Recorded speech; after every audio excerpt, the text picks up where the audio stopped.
Good morning, bows and bow ties. I have my phone plugged in, and hopefully, this isn't messing with the sound because I did not really charge my phone last night. So, I want to talk about the Caitlin Clark thing for a second.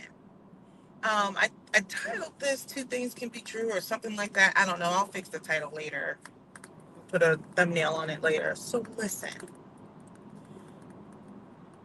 Caitlin Clark, earlier, maybe like 2 weeks ago, a week ago, I don't remember when, I said that favor isn't fair, right? Caitlin Clark did not ask to be thrust into the spotlight, right? She was basically a chosen entity. She was uh, this is probably not going to come off clean, but she was this very like nondescript woman who could play basketball from the middle of nowhere. My understanding, I think she's from like Iowa, Indiana, what I don't know. I know she was Iowa. She comes from a place that doesn't get much recognition, right? A place where most people aren't going to vacation, all these other things, right? And she represented middle America, right? Just this plain Jane person. And when I say plain Jane, it's not a knock in terms of, yeah, she's plain Jane, but she was like this average young woman who had this talent. And she was able to go to a school that most people have no interest in it going there unless you're maybe going for football or something, right? And she was just given carte blanche to go and shoot as much as she wanted and hone that craft.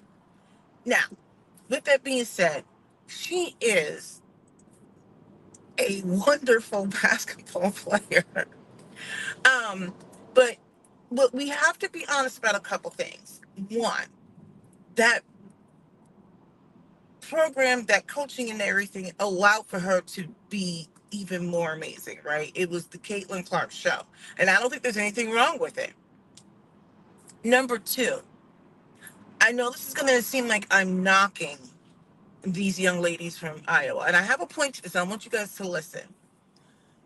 Those young ladies were not probably all five-star caliber players, right? So Caitlin Clark's star shone even brighter. She was already this middle America talent that shone brightly. And that program, that point in time, this moment in time, allowed for her to just be Caitlin Clark. And she is amazing. She also got to play in a league or whatever that probably wasn't as strong, right? So she can just get off. When you go and play at these other schools and the wear and tear of these other programs, not to say that Iowa doesn't have it, I wasn't there. So take this with a grain of salt. This is based off of my opinion, not facts. You know, these other ladies that are playing at your South Carolinas and your LSUs and your Arizonas and Tennessee, stuff like that, they've got so much talent sitting on those benches. And those ladies who rose to the top literally had to rise to the top, right? Because they are playing against just like outrageous talent every single day. So the ones that are like stars in these programs are flat out stars. With that being said, Caitlin Clark, based off what I saw, she didn't have that same crop of ladies she played with. So now when I want you to listen here, you get this woman who was a and still is a good basketball player. She makes it to the big stage, and I'm gonna be honest, I didn't know anything too much about Caitlin Clark.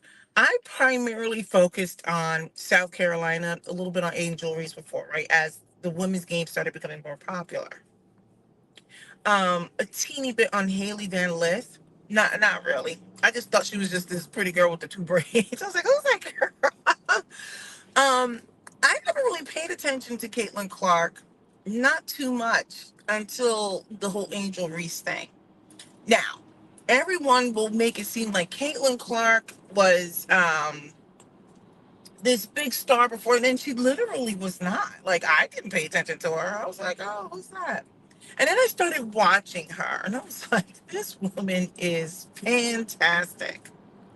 But I didn't care about her until I saw the whole Angel Reese thing, right? I was more concerned to see, like, hey, is South Carolina going to get that ring? Now, I'm not talking about the one this year. I'm talking about the one yesteryear. So when all that was going down and women's basketball was becoming so interesting, at least it was for me, um, I was like, okay. So now Caitlin Clark puts Iowa on the map, and all of a sudden it's like Caitlin Clark, like Caitlin Clark, Caitlin Clark. Do I think she's a fantastic shooter? Absolutely. I do. I also think she had the luxury of having multiple years getting some of those points, right? She got to do it in, like, was it 5? No, I don't know. I think maybe it was 4 years. I don't know. But if you're in a conference that doesn't, have, like, I just feel like there's certain things that were set for her the conditions were right for her to get all those points too. So now we're going to move forward. You had the Angel Reese thing going on. And so they tried to villainize her when actually, let's be honest here, before I fast forward to the WNBA. Caitlin Clark is a flat out thug like all the rest of the women who are competing. The best players, all these competitors, they are thugged out. When I say thugged out, they are tough. They're tough. All of them. They're all mean. When I say mean, they compete hard. I always said to people, I said, I really believe that women are meaner. They compete harder. They're big competitors. The difference between men and women is purely just, I shouldn't say purely, their biology is different, right? Like, my shoulders are not going to match the shoulders of a freaking LeBron James, right? Like, it's just not going to happen. I'm 5'6". So now you've got these mean players. When I say mean, I'm just talking about their competitors who are playing. And what the media has not done was shown the full gambit of Caitlin Clark too. So on the one hand, we get to see her amazingness, but we also they don't showcase how she is a flat out thug like the rest of them. Now, but this is the thing with Caitlin Clark. In college, she was able to get away with her thuggery in the conference that she played, right? Because she wasn't playing up against the likes of the LSUs all the time and your South Carolinas and Tennessee all the time and your UConns all the time. She could get away with that. And she was representing middle America. She was becoming this darling, right? I mean, that's what when you think of middle America, you think of Caitlin Clark. And I know you guys are going to be mad, but if you're thinking of just like plain Jane, just a regular woman, she's not ugly, she's just a regular chick who's got all this talent, right? And now, check this out. So now she gets put into the spotlight, and she's like, whoa. See, they villainized Angel Reese. Angel Reese was just doing Angel Reese type things. Camilla Cardoso, all of them, Flanche, look, but suddenly, Caitlin is put into the spotlight, and the media doesn't want to show all of the nasty little things that she's done to people. And so now with all these new fans, and I still consider myself a new fan because I've only been paying attention for the last 2 or 3 years, now all of a sudden, it's like, whoa, whoa. Now, we're going to talk about fast forward to today. When I say today, I'm like, she's currently, like, they're trying to make her the face of the WNBA. What they didn't count on with Caitlin Clark is the one hand, she's got this offensive talent, but struggles on defense, going right, etc., right? What they didn't count on is that intangible. While they chose her, she was favored. Favor isn't fair.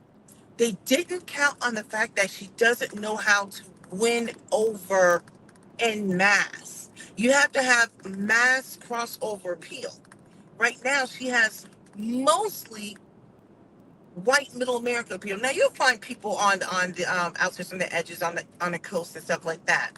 But when you think about your stars, when you think about your Tiger Woods, when you think about your LeBrons, and you think about back then, I'm trying to think, who do we have now? Well, we got Simone Biles. I just named a whole bunch of black. I'm trying to think, who are the white sports stars right now? When you think about Luca and Luka Doncic, and I'm having a moment because like Luka likes to get fired up. When you think about these things, right? These athletes, they transcend their local area. They become more international. Caitlin Clark hasn't figured out how to win over everybody. And of course, you got everybody making this into a racial thing, and some of it is racial. Let's be clear. But she doesn't have that in her. She doesn't know how to, like, Paige Beckers knows how to win over everybody. A Haley Van Lith, a Cam Brink, right? Caitlin Clark doesn't. She doesn't have that personality. She's not a social person. So she finds comfort in Kate Martin and that type, right? She hasn't figured out how to win over not just the rest of the public. Based off of what I think I see, I don't think she's won over the locker room. The only one that I think I see coming to her aid really might be Aaliyah Boston. She hasn't won over everyone. And so check this out. So now you've got stupid people like Charles Barkley and all them getting out there saying like, oh, they're coming so hard on Caitlin Clark. This is what I think is happening. This is why I said two things can be true. Do I think they're playing her a little harder and sending her a message? Yeah. Number two, they're supposed to play her hard. Have you not looked at the WNBA? Have you not seen the squabbles that they have with each other? Caitlin Clark is just getting some of the media attention. They fight with each other. Look, the WNBA is a whole soap opera. You got the girlfriends out there mad and people found the girlfriend. I can't even keep up with who's dating who and everything else. The women in the WNBA, they play so freaking hard and they're so mean. They've always been that way. But because Caitlin Clark is now feeling this physicality, people are like, oh my gosh, they're playing her so hard. Yes, yes. You want her to be a true star. Now, I don't think she's won over that locker room because when other people get bodied up on their teams, they've got people coming to their defense and to their rescue. Look at Angel. When Caitlin gets bodied up, I look and I'm like, she's kind of just out there, except for Aaliyah Boston, maybe. She's kind of like out there. I don't think that Caitlin Clark will come to anybody else's aid. Caitlin has not won over her own locker room, and she hasn't won over the rest of America. People would go hard for Caitlin, not just middle America, if she doesn't know how to, you know what it is? You see her interviews now, she looks defeated. She looks defeated. She doesn't look like she's having fun. So these other rookies, I'm sure they're getting bodied up and I'm sure it's tough, but like, you don't see, at least I haven't seen that same level of defeat. You got Caitlin Clark, who has won over middle America because it's like one of us.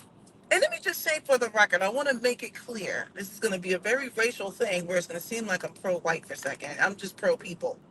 There's nothing wrong with middle America wanting to see themselves represented.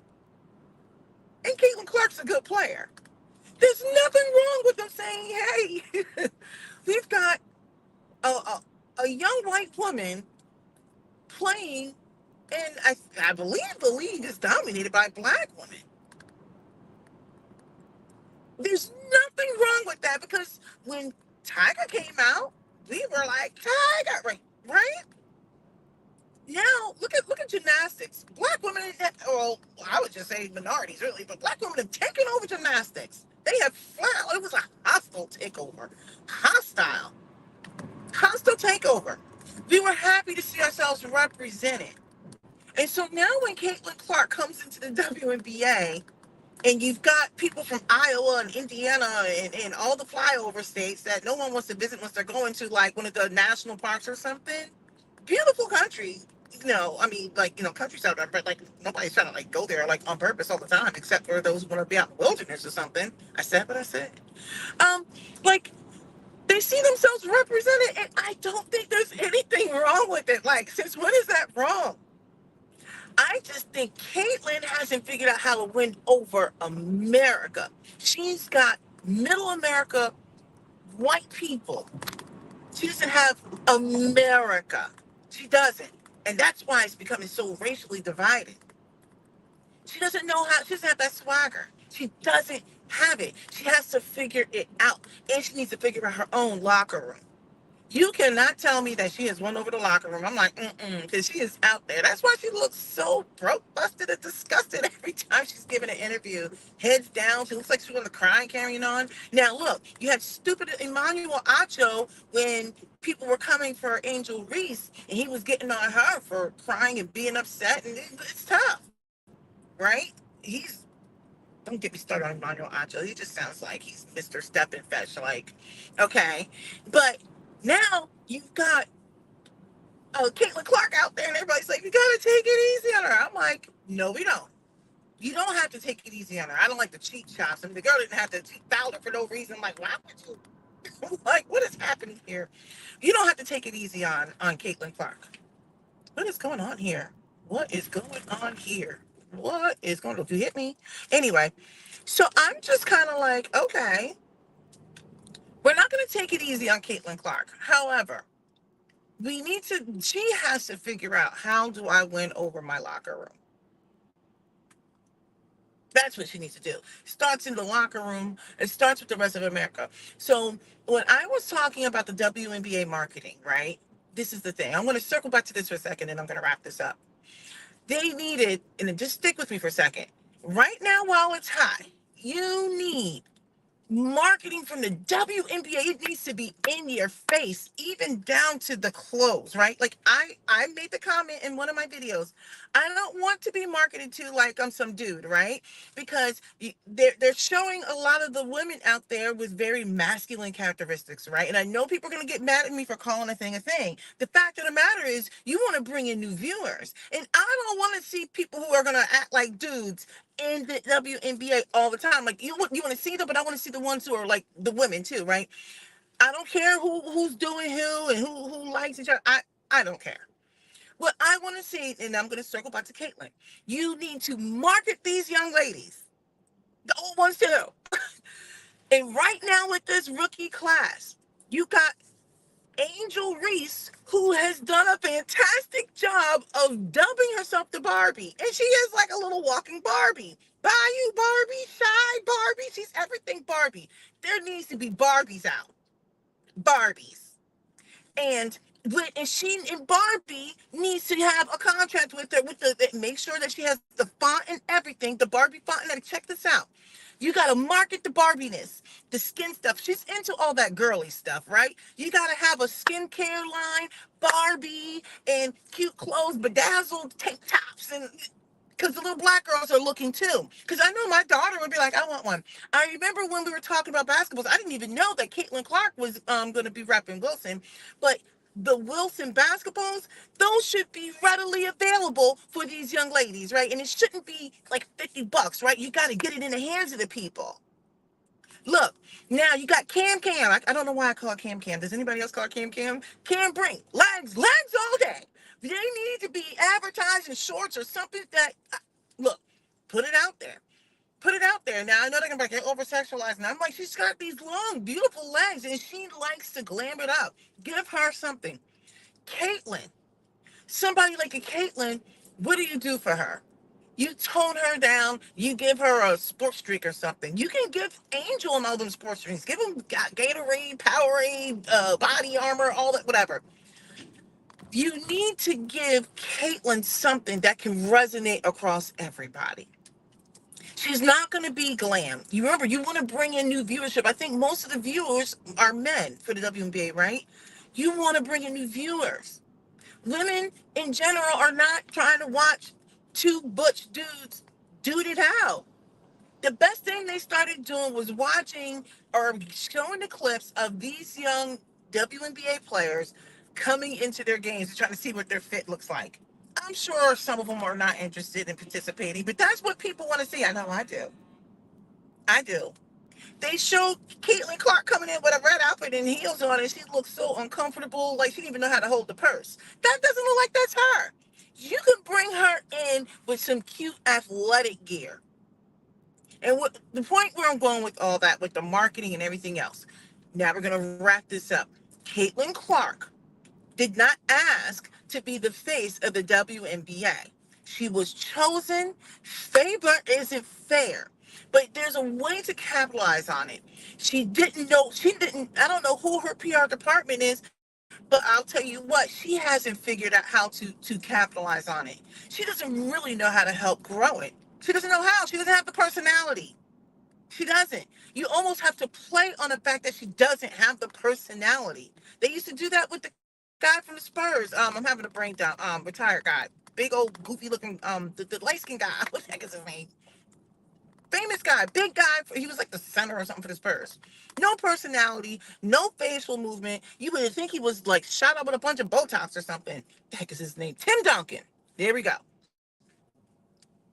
Caitlin Clark doesn't have the personality to win over and be the darling. She doesn't know how to be. She doesn't know how to be a true villain. She doesn't just know how to be the superstar, right? She doesn't know how. Right now, she's fighting for her life, trying to figure out how am I not going to get fouled, and how can I be more of a contributor besides just getting open, going left to hit a three? Because she sure isn't brought there for her defense, and not everybody's going to be a great defensive player. She's not there for her defense. She's not going to go right. I don't think she's there for her teammates at all. You got Aaliyah there for her. She's not giving team player. See, when she was at Iowa, she was the main thing, so everybody catered to her. But now she's showing up to a place where everybody can play. Now she's got to really learn how to be a teammate. Because see, when she was at Iowa, it was convenient. Everybody was rooting for Caitlyn. It was the Caitlyn show. They're trying to make it the Caitlyn show out there at the Fever and in the WNBA. But you got a whole bunch of really good women who are like, no, ma'am. No, ma'am.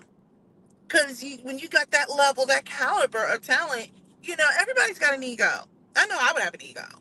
I'd be like, okay, well, you know, I'm just saying.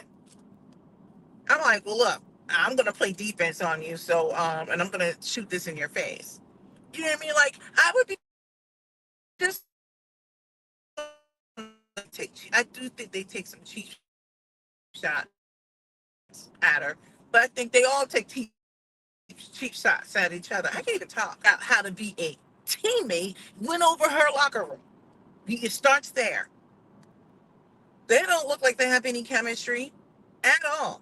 At all. They look a mess. They do. For what little I've seen, I mean, I try to catch the clips and stuff like that when I can, but I'm too busy raising my own kids and having a life to care that much about the WBA. But I would love to be able to see more of it for sure.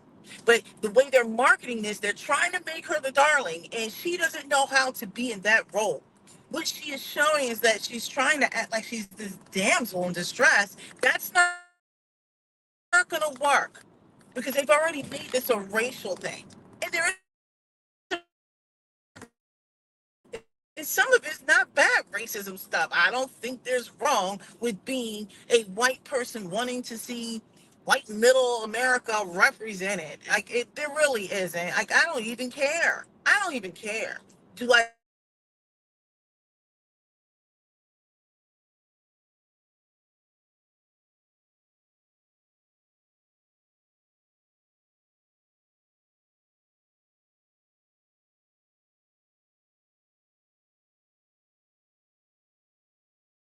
Okay, sorry, this is acting up. I don't know what's going on. But anyway, those are my thoughts on Caitlin Clark. People don't have to agree. I don't care. These are my thoughts. I'm always gonna give my thoughts. I welcome to hear what you have to say about it. It's not disrespectful. Um, but just don't be disrespectful.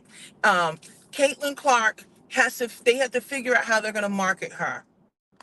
They don't know how to market her. The WNBA is like, they should have seen this coming, and this was a disaster. Even the way they had Angel Reese come out for the Chicago Sky. That's the one thing that Indiana did right. They made it a big deal when Caitlin showed up to Indiana, and you can't be mad. You cannot be mad. But freaking Chicago was tacky. They were tacky. Angel should have had like a whole. They should have been really hyping up all those rookies. Cam out. I don't know. Did they show Cam and Brinks? All of them. All of those young ladies. Anyway, I said what I said. Y'all just let me know what you think. And yeah, they need to get some Barbies out there for Angel Reese. Regardless of what you think about Barbie, she has done a great job of branding herself. So she needs to have some form of Barbie. She needs to have access to the Barbie B, that font. They need to find a way to capitalize on, like, she needs to actually have a set, like, it's like a collection. Baltimore Barbie, Shy Town Barbie, Bayou Barbie. They don't look. Barbie needs to. Let me go.